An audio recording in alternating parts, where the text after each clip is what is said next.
Yes, I'm your ex-Ubisoft. Walk me to the harbor.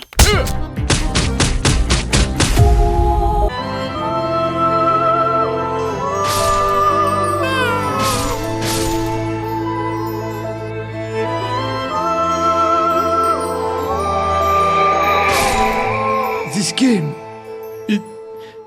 This game is amazing! Cut your ear. Okay. No, what the frick? I don't want. Hello, fellow kids. Would you like to see why this game's really tight? Oui. Right. So, a small French studio, mostly comprised of people who presumably fled Ubisoft like passengers abandoning a slowly sinking barge full of Assassin's Creed battle passes, sat down and made one of the most visually stunning JRPGs of the decade. And nobody is more annoyed about this than me, because I wanted to hate it.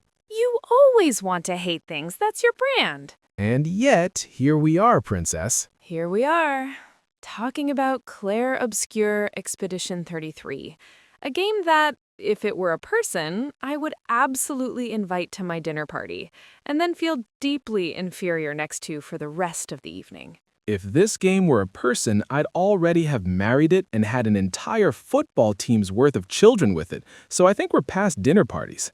Okay, that's a lot, but I understand the impulse. The good stuff, visuals and world. Good point one. Let's start with the obvious. This game is gorgeous. And I don't just mean in a nice lighting way. I mean in a way that makes you put the controller down and just stare. Sandfall Interactive built this thing using Unreal Engine 5 to its absolute limits. Nanite virtualized geometry for high-fidelity assets. Lumen global illumination for dynamic, breathing light. Every single environment looks like a fever dream painted by someone who was simultaneously studying Renaissance masters and listening to Debussy at very high volume. And this is what makes it so galling about the AAA industry, isn't it? A relatively small team of developers fresh out of the soul-crushing commercial machinery of Ubisoft sit down and produce this. Meanwhile, the studios they left behind are cranking out open worlds the size of Belgium that look like someone smeared petroleum jelly on a perfectly adequate game. The implication being, maybe the problem was never talent. Maybe the problem was the thumb pressing down on that talent. Bingo. The moment the thumb lifts, masterpiece. Which raises the deeply uncomfortable question of how much genius Ubisoft has quietly been sitting on and suffocating. It's a question I choose to sit with uncomfortably rather than answer, because the answer makes me sad. The soundtrack deserves its own paragraph in the history of gaming audio. Possibly its own exhibit at a museum. Possibly its own religion. It's extraordinary. We're talking a range that goes from propulsive electronic drum patterns straight into full grand operatic orchestration. And it does not feel schizophrenic. It feels intentional, like the music itself is telling you the story in a different language simultaneously. If you have not listened to the soundtrack outside of the game, stop whatever you're doing, yes, including watching this, and go listen to it. I would be genuinely astonished if there is a single human being on Earth who cannot find at least one track they enjoy. That is a mathematical near impossibility. It's the kind of score that makes you feel things in your chest that you didn't give it permission to touch. Right. Deeply invasive. Extremely good. The narrative architecture. Good point number 3. Now, the story. This is where things get genuinely interesting, because on the surface, Clair Obscur presents itself as a very classic JRPG setup. There is a mysterious, godlike villain, the Paintress. There is a doomed world where people vanish when they reach a certain age. There is a heroic expedition trying to save humanity. You've seen this setup? I've seen this setup. We've all seen this setup in approximately 47 games, and we are tired.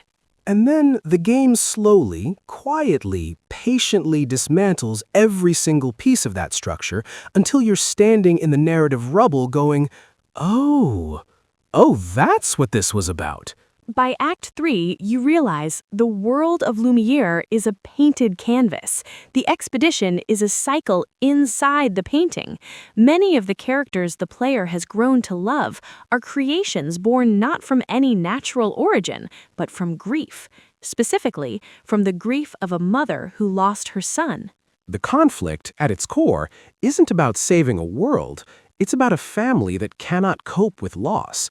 And every grand JRPG gesture, the expeditions, the battles, the magic, is window dressing on what is essentially a very human, very painful story about people who cannot let go. That is a bold narrative choice for any game. For a debut game from a small studio, it's almost aggressively ambitious. The title itself is doing work, by the way. Clair Obscur is a classical painting technique, the contrast of light and dark, reality versus illusion, grief versus acceptance, memory versus letting go. The game is literally named after its own central theme, and it has the audacity to actually earn that title. Gustav and the Art of Consequence. Well, like I always say, it's not about the rock. It's more about...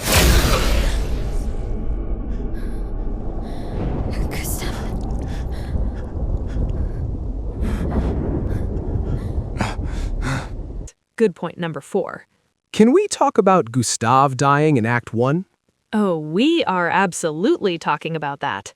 Killing your protagonist that early is the narrative equivalent of a magician sawing themselves in half and then staying sawn. It is a statement. It tells the player clearly and without apology, the rules you thought applied to this story do not apply. No one is safe. Grief is not a detour on the way to the adventure. Grief is the adventure. And it mirrors the game's theme so precisely. Loss is introduced immediately, personally. You've barely formed an attachment and it's already taken from you. The game is essentially practicing what it preaches in real time. Most games keep the protagonist alive until the credits, so the player has something to project onto. Expedition 33 goes, no, actually, let's complicate that projection immediately. Respect. Deeply unsettling, but respect. And then there's... Get out. Get the hell out of my house. In Jesus' name, I pray. I rebuke it in the name of the Lord. Get out. Get out. Get the hell out of my house. In Jesus' name, I pray. I rebuke it in the name of the Lord. Get out.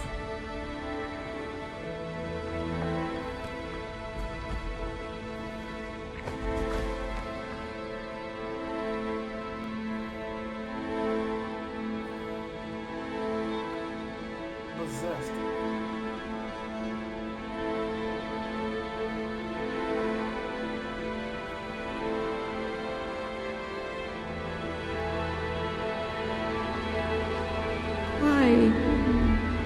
Rest now. Fix it.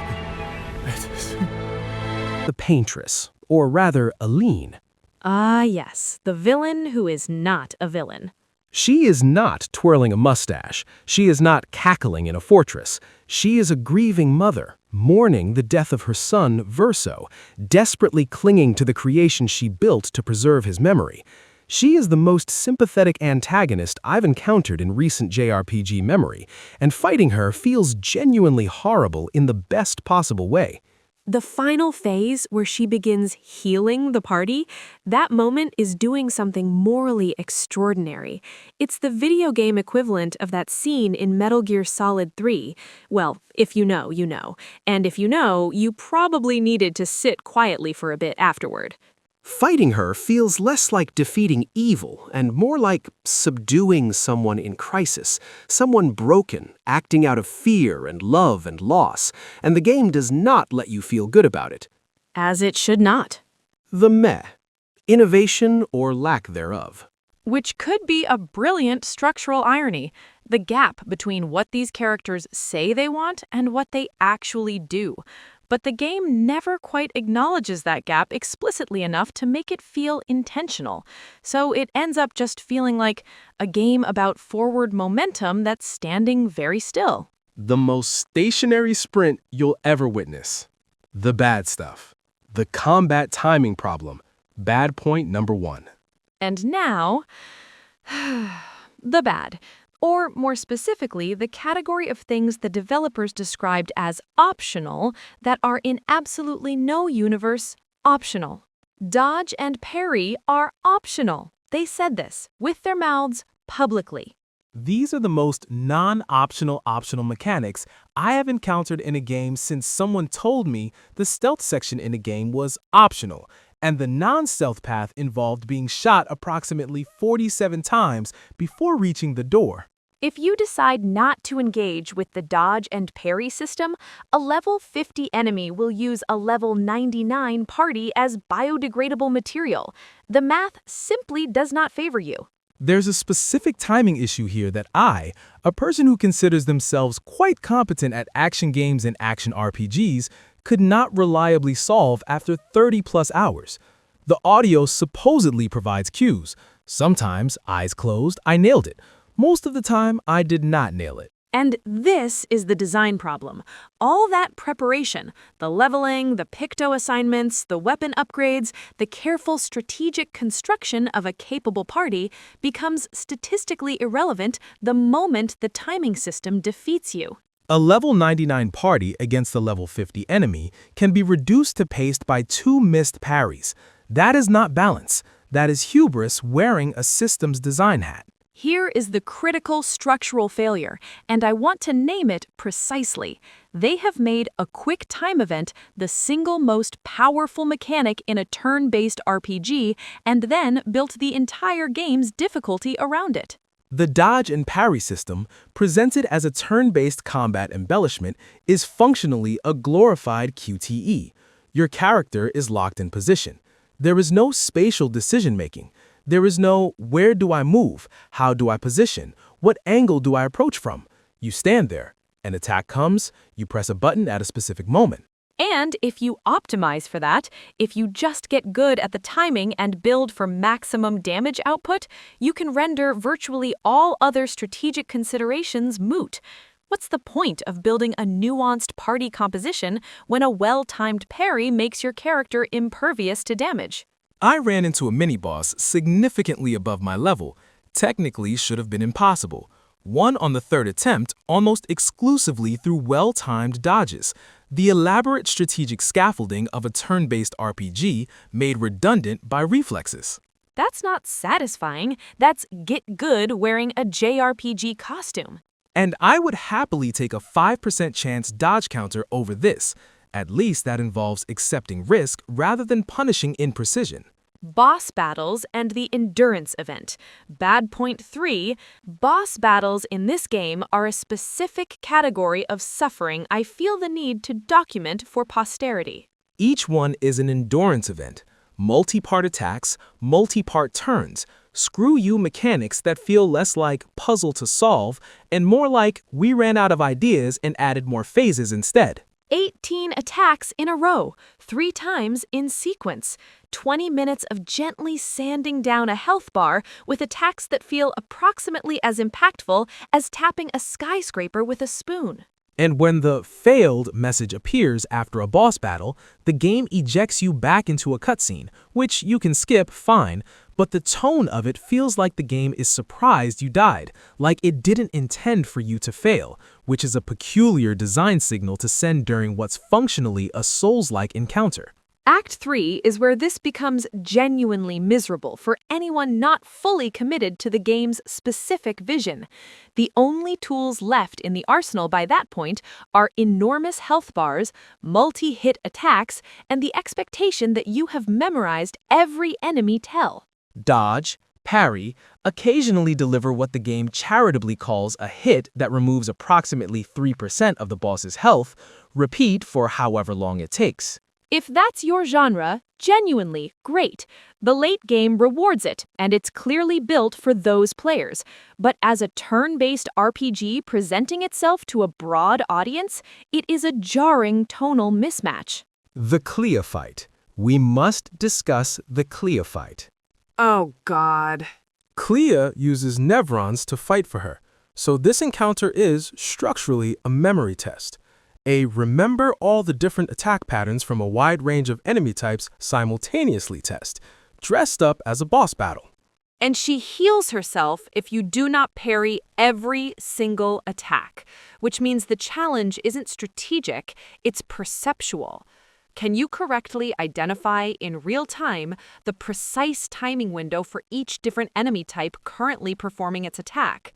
And if you cannot, you either need to burn her health down before she gets another turn, or you will simply watch her restore what you've taken while you scream quietly into a cushion. I'm not going to tell you I enjoyed that fight. I'm going to tell you I finished that fight. She's so strong. She's Claire's creation.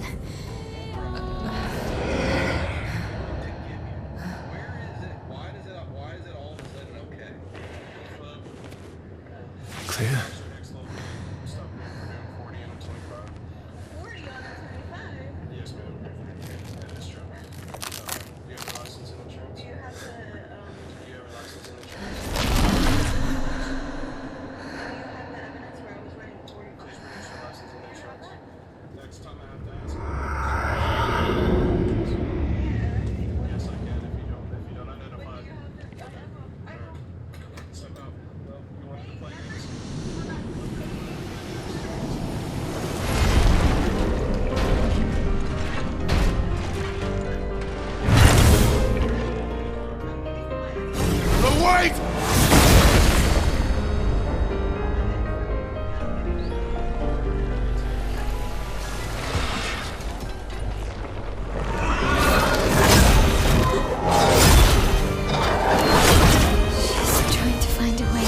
And that is a morally distinct statement.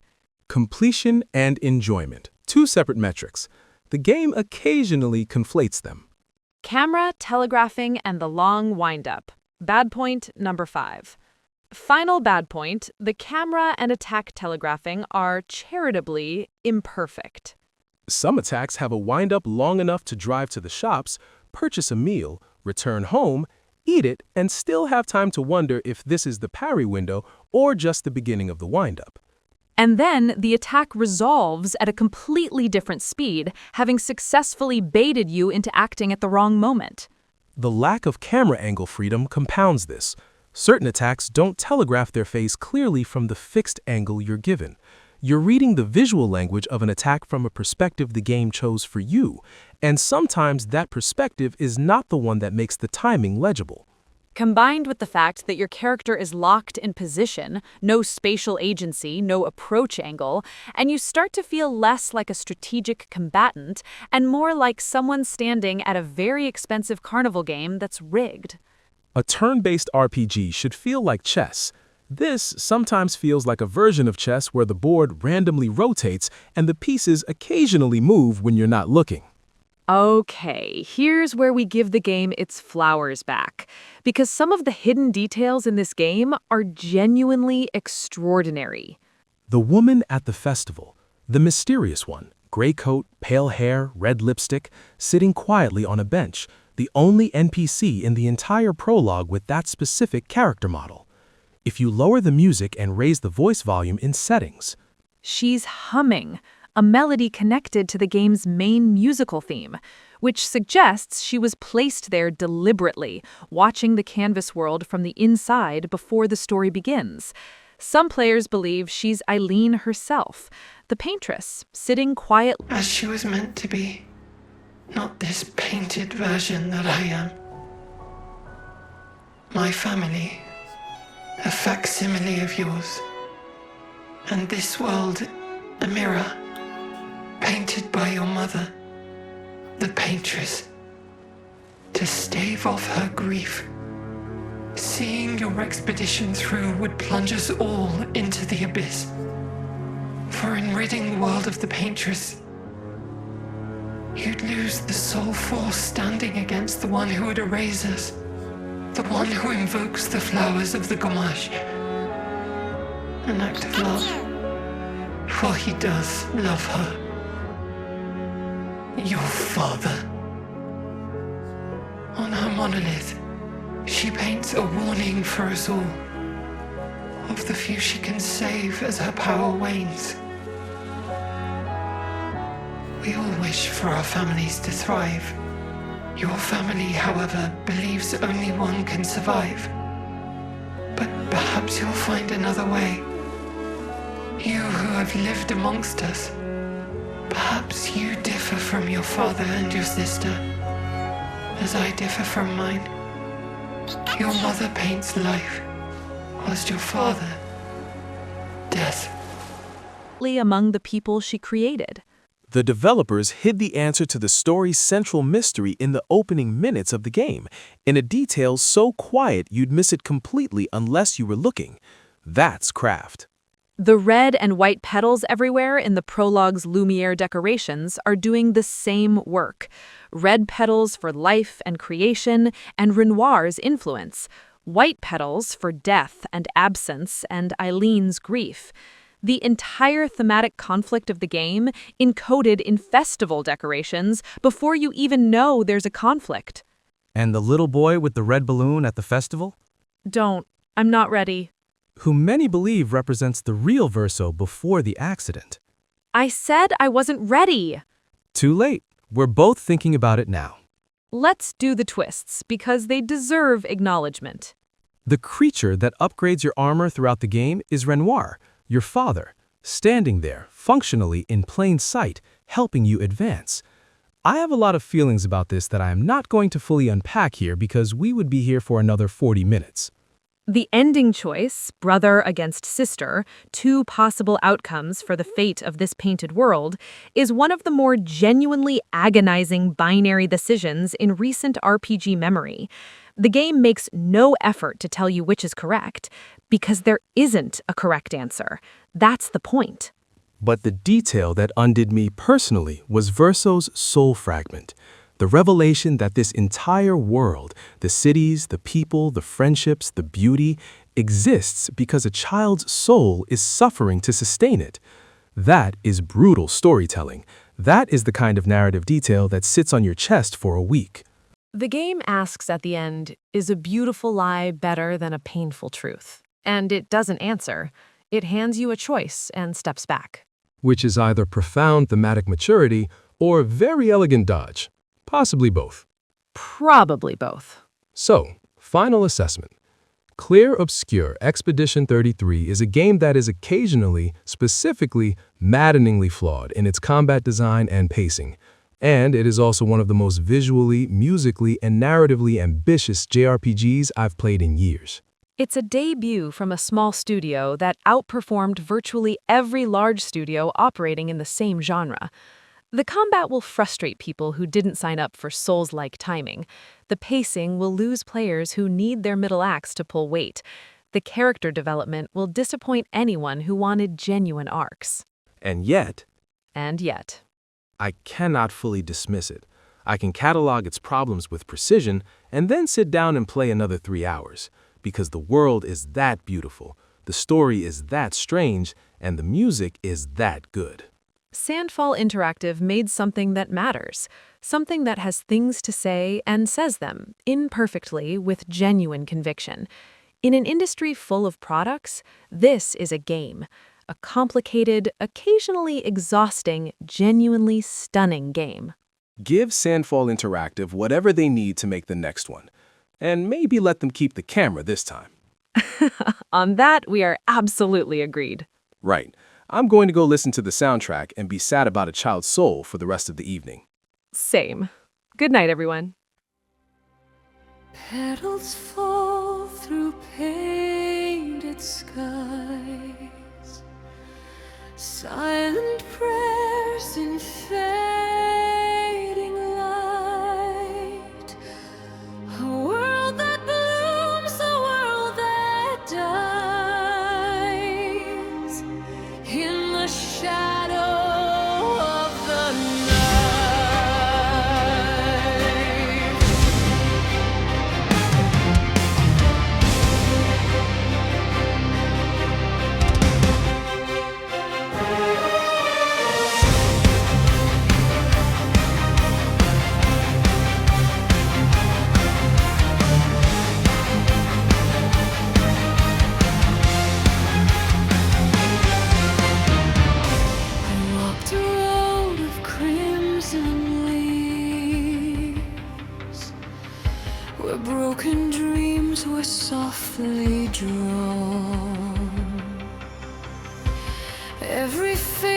the canvas we